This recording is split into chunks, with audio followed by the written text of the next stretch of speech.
Xiaogang Village is where China's rural reform began 45 years ago. In the past decade, an array of reform moves have provided further assurance to farmers here and helped accelerate farmland transfer and large-scale farming.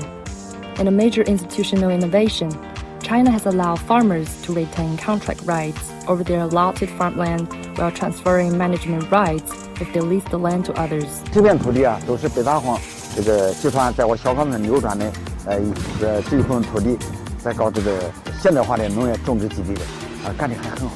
老百姓呢得到一部分资金，人也解放出来了，可以干自己的事。另外这些种植大户呢，把我们零散土地啊就集中起来，搞现代化的农业，这样呢就是一种互利互惠的这种，我们老百姓啊非常欢迎，也很拥护。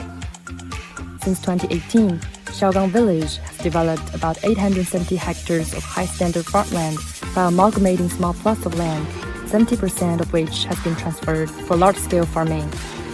China has advanced rural reform across the board in the past decade, making breakthroughs in some key areas.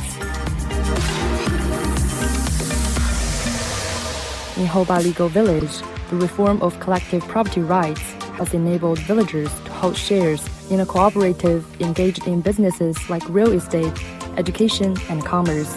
The village's collective assets balloon to over 8 billion yuan at present, from 3.5 billion yuan before the reform, and the incomes of the villages have continued to grow. 实行股份制改革以来，村民变股民，家家有分红。生活在我们后坝里沟村的老人确实太幸福了。每个月有3个月以内营养品和生活用品，还有呢，股份分红，节节都有福利。